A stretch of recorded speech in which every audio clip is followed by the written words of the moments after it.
Top of the food chain, pare. Tara Kape! Tara Kape! Konyo Bicolano at Robin Siena! Gagi, pare, we're not your ordinary DJs. Tara Kape! Tara Kape! Gagi, pare, feel good too. Awa! Konyo Bicolano! Robin Siena! Kung ide-date mo ako. Ay, wow! Nangarap ka pa. Kung nga kung. Okay. O, kung ide-date mo ako, let's say may pera ka at mabango ka. Ay, okay. Sige, sige. Saan mo ako dadalhin? Dalawang bagay. Dalawang lugar, I mean. Awa. First, of course, sa Bicol kita dadalhin. Okay. Para maburat kita. Para malasing. Yan. Ang layo naman. Kailangan mo pa akong lasingin sa Bicol pa. Sige. Tapos, pangalawang lugar, kung ayaw medyo malayo, gusto ko i-date kita sa Home for the Aged. Bakit? Because I wanna grow old with you. Hindi mo na pwede gamitin yan. Hindi na. Nasabi mo na sa ere.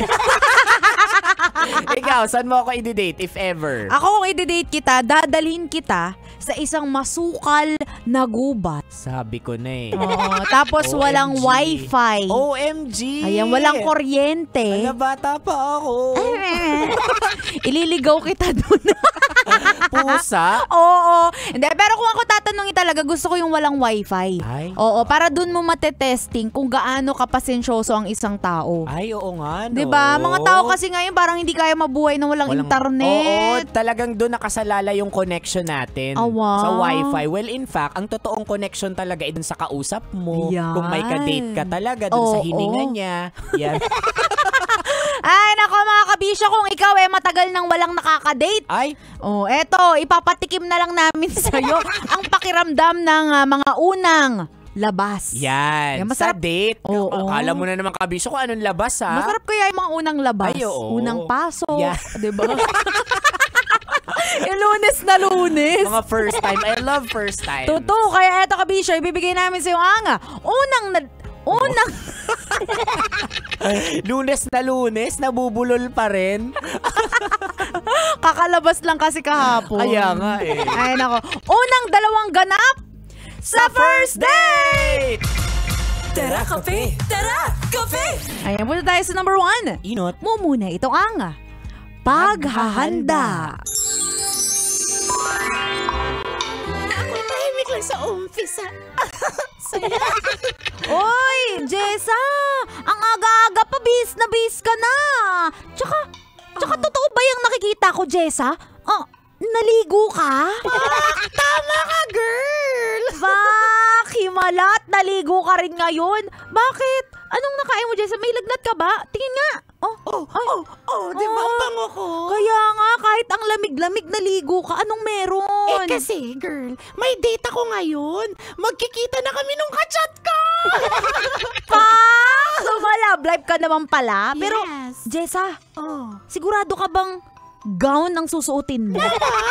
Hindi kaya over naman yan, Jessa? Walang over sa taong nagmamahal. Tsaka kaya gown to para makita nung first date ko na bagay sa akin ang wedding gown. Grabe naman yung paghahanda mo, Jessa. Masyadong advance. O siya, mag-ingat ka at enjoy. Baka matapakan yan. Oo siya, sige mauna na ako. Ang haba nung gown ko, maghahabal-habal pa ako. Huwag ka sana sumabit, ha? Ayan. Uy, pero ito din yung tamis ng unang first date, yung paghahandaan mo yung suot mo. Yung tipong hindi ka talaga naliligo pero it's a sign na maligo ka talaga. Totoo. Tsaka nakakapanik yan, ha? Oo naman. Ako, naalala ko yung first date ko. Gusto ko kasing lalaking yun. Okay. Tapos syempre gusto ko best foot forward. Sabi ko, gusto ko pag nakita niya ako medyo mapula-pula yung pisngi ko. Wow! Parang rosy chick ka. Ayan. Tsaka gusto ko natural. Ayoko kasi yung pa-blush on. Alam mo ginawa ko? Ano? Kinurot-kurot ko yung pisngi ko. Ay, wow. Buti di nasuga. Eto nga. Nasobran sa kurot. Nagmukhang chikinini. Nagpapahigop sa chick. Kaya nga. So yun, unang kita namin sa date, puro pantal yung mukha ko. Siguro nasa isip ng lalaki, ang klaseng babae to, hinihigop yung mukha. Uy, pero naman kasi talagang nakakapanik yan. Ikaw ba, nung pinakamasama mong experience sa first date? Ay, ako nung nakakapanik talaga to, totoo. Wala akong ipon. So, hindi ako... Lakas ng loob mo makipag-date. Oo. Wala kang ipon. Kasi humihingi lang ako sa magulang ko. That time, parang wala ring pera yung magulang ko. So, yung pinakamasamang experience ko kung paano ako magpapalusot na dapat siya yung gumastos or else, canceled na lang yung date namin. Alam mo kaya ka-single, no? Up until now. Talagang ipapasagot mo pa sa babae yung date. Oo, pero ngayon kung nakikinig ka man, bawi ako sa'yo, promise. Wow. Baka kabawi ka pa ba? Baka may jowa na siya. Baka meron na, pero yun yung nakakahiya talaga. Wala akong pera nun. Oo, nakakahiya ka talaga. Anyway, that's number 1. Pero tayo sa last but not least, number 2. Pandua. Pangadua, ito ang reality versus expectation. Excited na ako sa first date ko. Sabi niya naka-blue daw siya na long sleeve at saka maong pants na butas-butas yung harapan. Ay! OMG! Siya yun! Ay, siya na nga yun. Ay, wait nga, lapitan ko. Excuse me! Paste kung namamalimos ka. Hindi! Sige, miss. Pass kung nagbebenta ka rin. Sa iba na lang, mahinintay kasi ako eh. Ang sungit mo naman, Mark! Ha? Bakit mo ako kilala? Ano ka ba? It's me, Jessa Mondragon. Oo, si Orange Pika.